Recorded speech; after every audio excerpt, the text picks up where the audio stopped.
Welcome to another of my somewhat factual stories from my youth.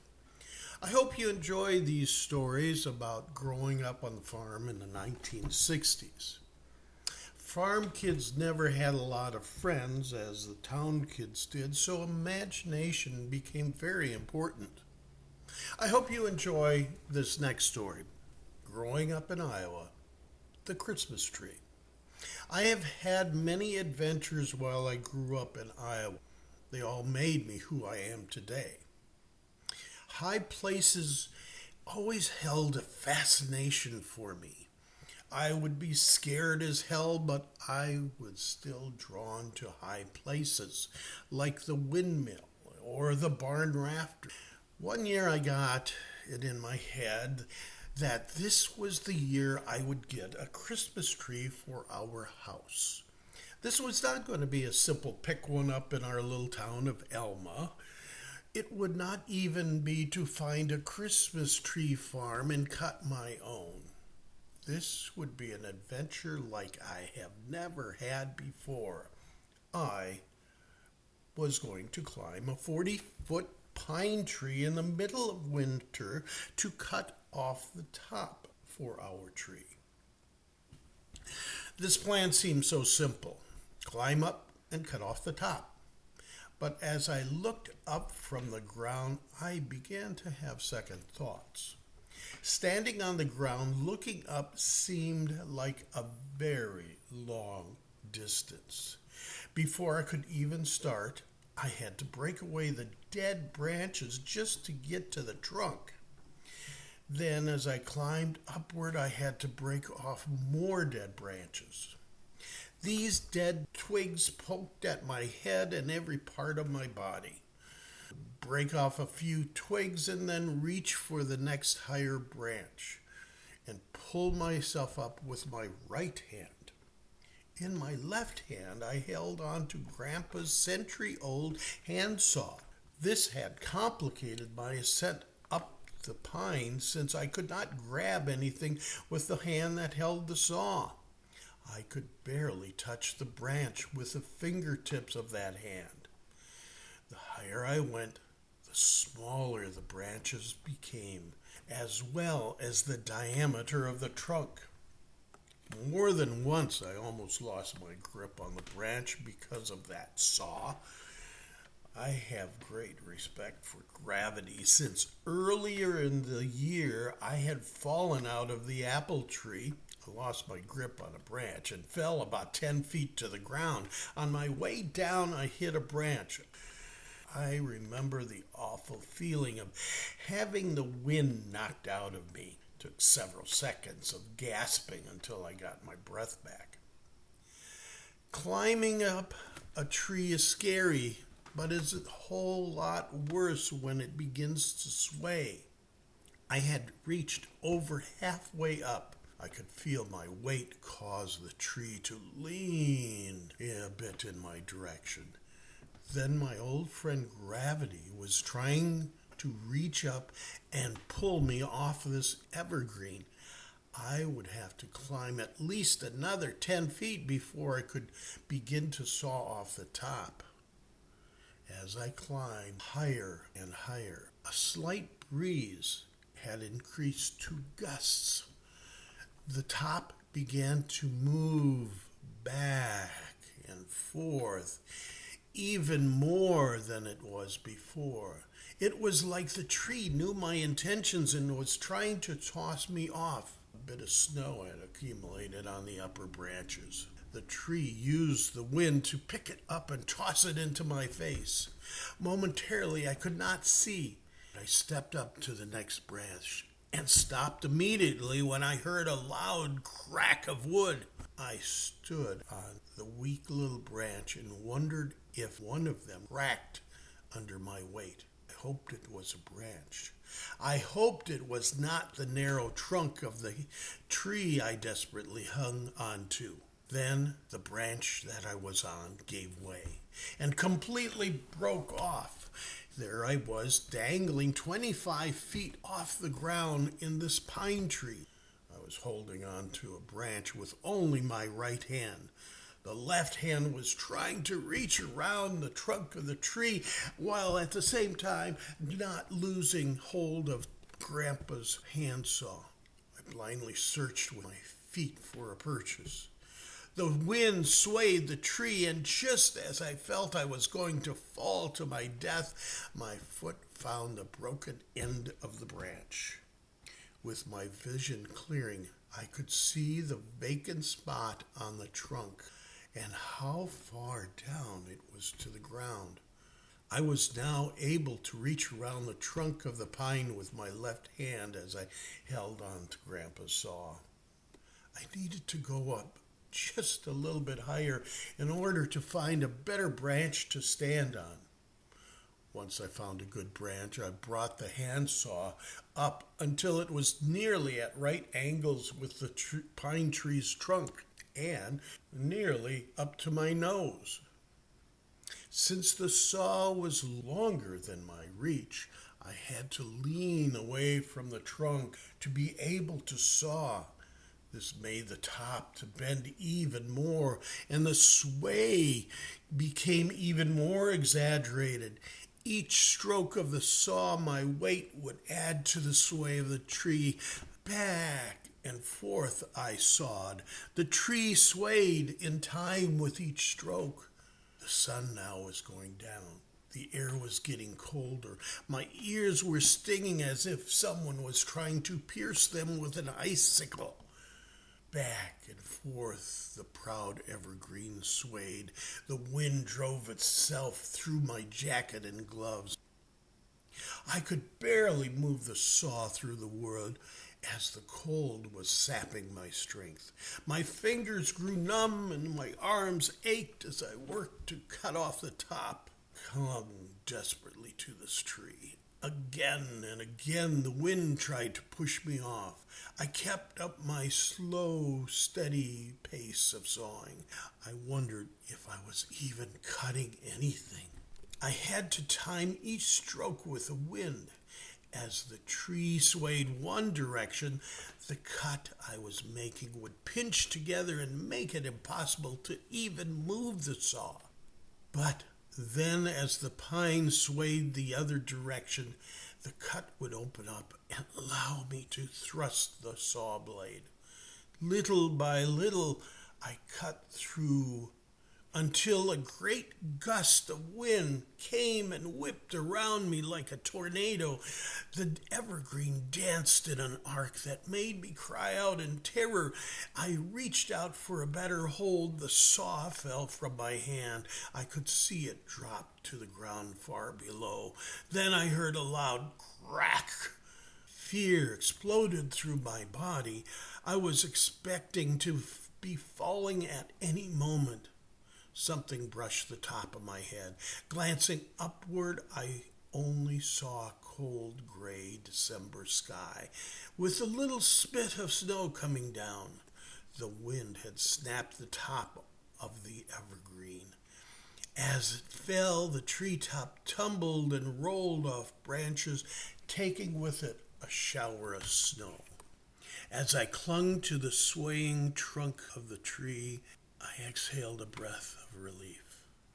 I took a moment before I descended to the ground. I could see the fields of our farm and the wisps of snow that darted back and forth on them. I marveled how high up I was and how small everything on the ground was. The winter sunset, obscured by a gray ceiling of clouds, allowed the darkness to bring an even colder wind. It was time for me to go down. The tree continued to dance, but without the top 15 feet, it did not sway as much to the tune of the wind. Carefully, I descended back to the ground where I belonged. I found Grandpa's century-old handsaw. The fall to the frozen ground had resulted in a broken handle. I dragged the treetop to the house and found I had to cut off 5 feet so it would fit into the house. Using the saw on the ground, even with a broken handle, was still far easier. than cutting the top of an evergreen off 20 feet in the air. The family all helped decorate the Christmas tree.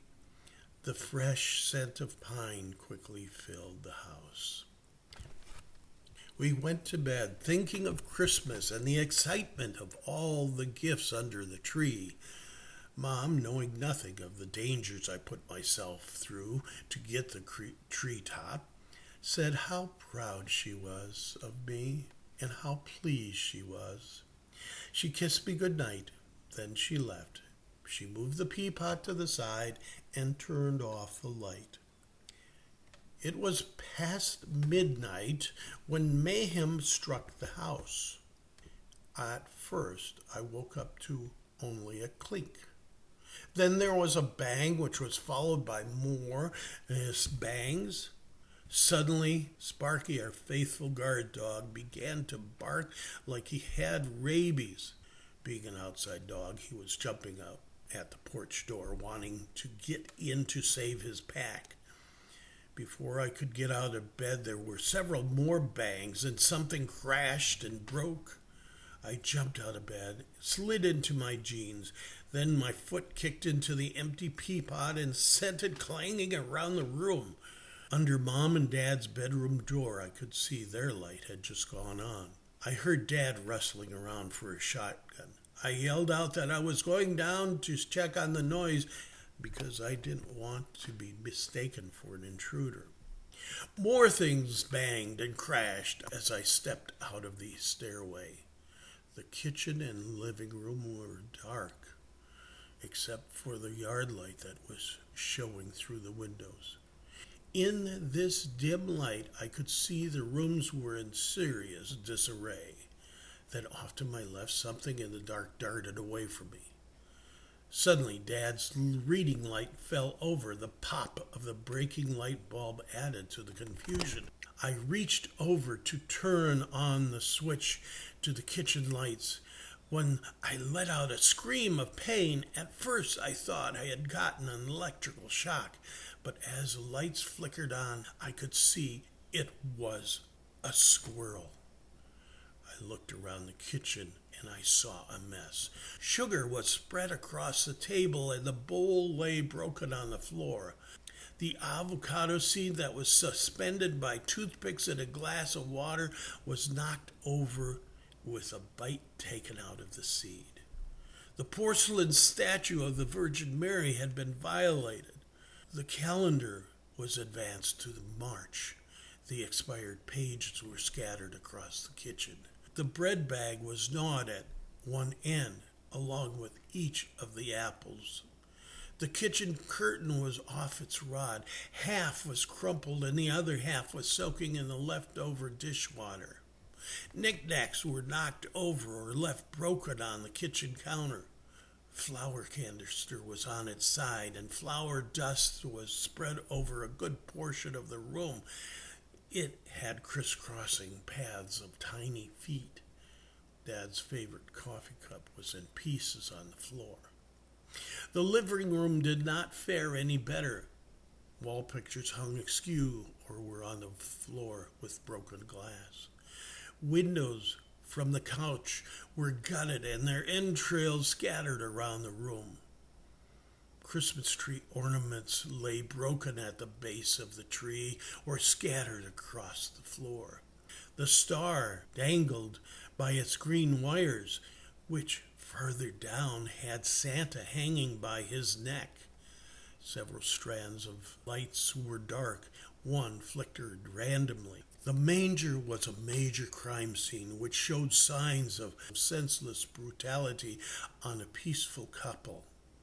The shattered and broken lives of Mary and Joseph and the three wise men were sadly on view for all to see. Their dismembered limbs were scattered far and wide. The baby Jesus had been abducted from his manger. Only later he was found with his head gnawed off. The grisly scene has forever blemished the memories of this holy family. When Dad got down from the upstairs bedroom, he realized this was not a human intruder. "What do you think did this?" Dad asked me. All this time, Sparky has been barking his demands to be let in. I saw a squirrel, I replied. I think it ran into the Christmas tree. At that moment, the tree shook slightly.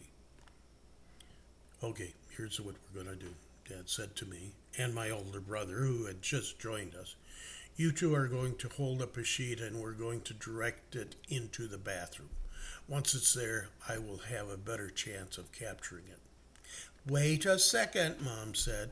Let me get as much stuff out of the bathroom as I can.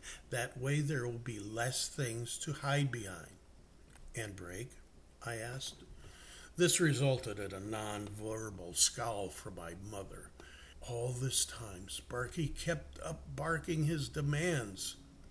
Just as we were getting ready to herd the squirrel into the bathroom, my little sister joined us.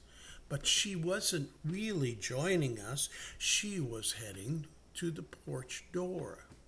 We had told her to let Sparky in if he barks. The world suddenly began to move in slow motion. I was helpless to stop the unfolding tragedy that was about to happen. I slowly began reaching out to her as one word came from my mouth. No! My hand only grazed the edge of her PJs as she passed me. Dad had begun to violently shake the tree. Her hand grabbed the door latch and began to turn. The squirrel, which was fearfully hiding in the branches of the evergreen, leaped out onto Mom's shoulder. She screamed as the tree vermin scampered across her back to the other shoulder. The porch door swung open, and Sparky exploded into the house, knocking over my sister. His eyes immediately focused on the furry little critter. What followed next was some very serious mayhem between dog and squirrel.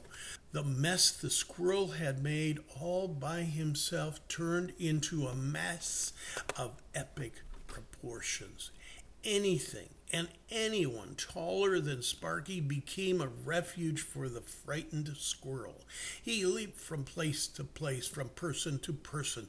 The little animal clawed its way up people and things, and as it avoided Sparky's barking and growling mouth.